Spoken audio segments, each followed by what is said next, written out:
माझी हे संविधान करते, आयुष्यमान करते कमजोर भारताला, आयुष्यमान करते कमजोर भारताला, चुकला जोर आमचा तर सावधान करते, रक्षा तुझी नि माझी हे संविधान करते, हे संविधान करते. आदरणीय मान्यवर, उपस्थित सर्व शिक्षकगण, सर्व अधिकारी वर्ग आणि माझ्या प्रिय स्पर्धकांनो, मी प्रांजली बालाजी आवारी तुम्हा सर्वांना स्नेहपूर्वक प्रेमपूर्वक नमस्कार करते. आज मी तुमच्या समोर माझे संविधानात्मक हक्क आणि कर्तव्य या विषयावर विचार मांडणार आहे. डॉक्टर बाबासाहेब आंबेडकरांनी दिलेले संविधान हे केवळ कायद्याचे पुस्तक नसून हे एक आपल्या जगण्याची नवी दिशा आहे. यात आपल्याला दोन महत्त्वाच्या गोष्टी मिळतात, एक म्हणजे कर्तव्य आणि दुसरा म्हणजे अधिकार. संविधानाने मला समानतेचा, स्वातंत्र्याचा, शोषणाविरुद्धचा, धर्म स्वातंत्र्याचा, सांस्कृतिक आणि शैक्षणिक हक्क आणि संवैधानिक उपायांचा हक्क दिला आहे. मला माझे मत मांडण्याचे, कुठेही जाण्याचे, कोणताही व्यवसाय करण्याचे हक्क स्वातंत्र्य दिलेले आहे. माझ्याशी धर्म, जाती, लिंग यावरून भेदभाव होऊ शकत नाही. हे हक्क मला माणूस म्हणून सन्मानाने जगण्याची हमी देतात. हे हक्क जपण्यासाठी आणि समाज सुस्थितीत ठेवण्यासाठी कर्तव्य ही तितकीच आवश्यक आहेत. बरं का, संविधानाने आपल्याला मूलभूत कर्तव्ये दिली आहेत. ती म्हणजे राष्ट्रध्वज आणि राष्ट्रगीताचा आदर करणे, राष्ट्रध्वजाचे संरक्षण करणे, राष्ट्राचे संरक्षण करणे, सामाजिक एकोपा राखणे, समाजातील आपले चांगले कर्तव्य पार पाडणे, स्त्रियांचा सन्मान करणे, पर्यावरणाचे रक्षण करणे, वैज्ञानिक दृष्टिकोन बाळगणे आणि शिक्षणाचा प्रसार करणे.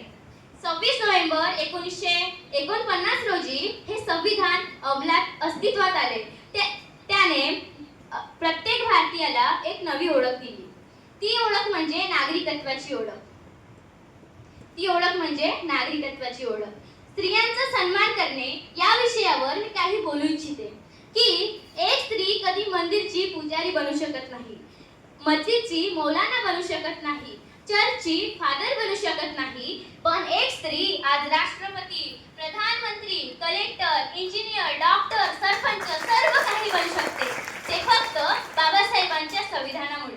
म्हणून मला दोन ओळी म्हणाव्याच्या वाटतात की अंधार होता नशिबी त्यांच्या त्यांनी प्रकाशाचं दान दिलं. अंधार होता नशिबी त्यांच्या त्यांनी प्रकाशाचं दान दिलं. मानावे किती उपकार तुमचे, मानावे किती उपकार तुमचे साहेब, तुम्ही संविधान दिलं. संविधानाच्या अनुच्छेद 51 मध्ये 11 मूलभूत कर्तव्ये सांगितलेली आहेत की मी हक्क भोगताना माझे कर्तव्य आहे की मी तिरंग्याचा आदर करेन, राष्ट्रगीताच्या वेळेस उभे राहील, देशाच्या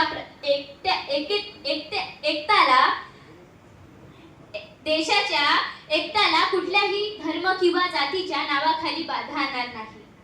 आणि हो, पर्यावरणाचे रक्षण करणार, वृक्षारोपण करणार, वृक्ष लावणार आणि त्याचे संवर्धन करून त्याचे जतन सुद्धा करणार आणि या पृथ्वीचं नंदनवन करणार. आणि हो, माझ्या कुटुंबातील 6 ते 14 वयोगटातील मुलाला मी नक्की शाळेत पाठवणार. हेही हक्क आपले, हेही कर्तव्य आपले एक महत्त्वाचे कर्तव्य आहे. संविधानाचे पानोपान लोकशाहीची शान सांगते. संविधानाचे पानोपान लोकशाहीची शान सांगते. हक्कांसोबत कर्तव्याची जाणीव ही मनात गाजते. मंडळी, शेवटी मी एवढेच म्हणणार की हक्क देतो आपल्याला लढण्याची एक नवी उभारी, पण कर्तव्यच नेईल आपल्याला देशाच्या प्रगतीच्या शिखरावरी. विसरू नका, हक्क आणि कर्तव्य ही एकाच नाण्याची दोन अंग आहेत. हीच तर खऱ्या अर्थाने आपल्या संविधानाचे रंग आहे.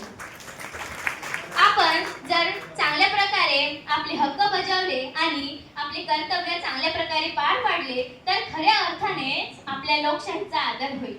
जय हिंद, जय महाराष्ट्र, जय संविधान. धन्यवाद.